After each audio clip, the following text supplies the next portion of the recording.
Okay, hello everybody. It is Thursday. I am at the camper. Beth is hanging out there at home. Right there. We are all reading that. Today we start a new section, Daniel's visions of the end. Daniel had many visions of the future, both for the near future of the kingdoms and empires of the world and for the still future end of all things. His visions are difficult to understand, and even Daniel didn't understand everything he had seen. What is certain is that God knows and is in control of the future for his people and for the entire world. We are going to be in Daniel chapter 10. Daniel's vision of a messenger. Daniel 10, starting at verse 1. In the 3rd year of the reign of King Cyrus of Persia, Daniel, also known as Belteshazzar, had several visions. He understood that the vision concerned events certain to happen in the future, times of war and great hardship. When this vision came to me, I, Daniel, had been in mourning for 3 whole weeks. All that time I had eaten no rich food, no meat or wine crossed my lips, and I used no fragrant lotions until those 3 weeks had passed. On April 23rd, I was standing on the bank of the great Tigris River. I looked up and saw a man dressed in linen clothing, with a belt of pure gold around his waist. His body looked like a precious gem. His face flashed like lightning, and his eyes flamed like torches. His arms and feet shone like polished bronze, and his voice roared like a vast multitude of people. Only I, Daniel, saw this vision. The men with me saw nothing, but they were suddenly terrified and ran away to hide. So I was left there all alone to see this amazing vision. My strength left me, my face grew deathly pale, and I felt very weak. Then I heard the man speak, and when I heard the sound of his voice, I fainted and lay there with my face to the ground.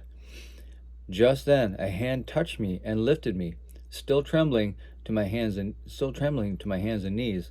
And the man said to me, Daniel, you are very precious to God, so listen carefully to what I have to say to you. Stand up, for I have been sent to you. When he said this to me, I stood up, still trembling. Then he said, Don't be afraid, Daniel. Since the first day you began to pray for understanding and to humble yourself before God, your request has been heard in heaven. I have come in answer to your prayer. But for 21 days the spirit prince of the kingdom of Persia blocked my way. Then Michael, one of the archangels, came to help me, and I left him there with the spirit prince of the kingdom of Persia. Now I am here to explain what will happen to your people in the future, for this vision concerns a time yet to come. While he was speaking to me, I looked down at the ground, unable to say a word. Then the one who looked like a man touched my lips, and I opened my mouth and began to speak.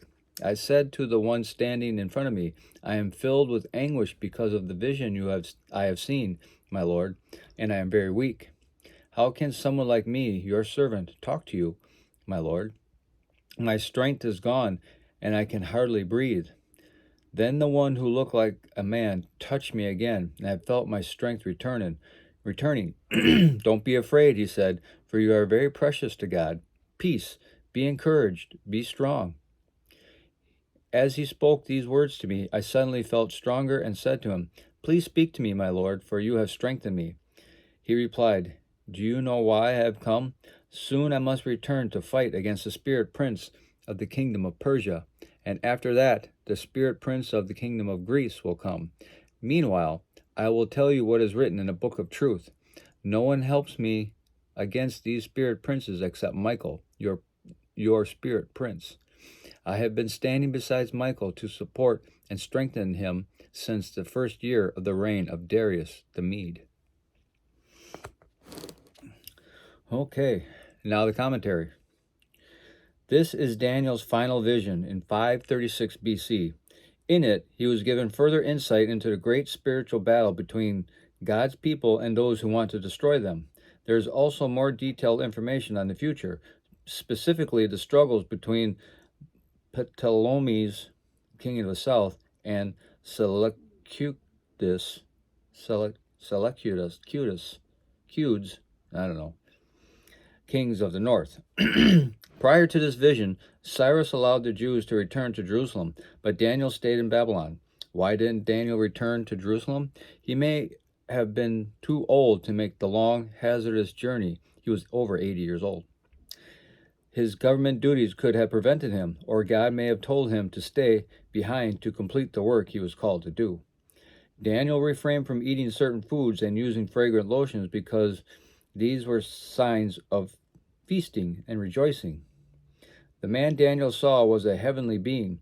Some commentators believe that this was an appearance of Christ, while others think it was an angel because he required Michael's help. In either case, Daniel caught a glimpse of the battle between good and evil supernatural powers. Daniel was frightened by this vision, but the messenger reassured him. Daniel lost his speech, but the messenger's touch restored it. Daniel felt weak and helpless, but the messenger's words strengthened him. God can bring us healing when we are hurt, peace of mind when we are troubled, and strength when we are weak. Trust God to minister to you just as he did to Daniel. Although God sent messenger to David, a powerful spiritual being, the spirit of the prince of the kingdom of Persia, detained the messenger for 3 weeks. Daniel faithfully continued praying and fasting, and God's messenger eventually arrived, assisted by Michael, the archangel. Answers to our prayers may be hindered by unseen obstacles. Don't expect God's answers to come too easily or too quickly. Prayer may be challenged by evil forces, so pray fervently and pray earnestly.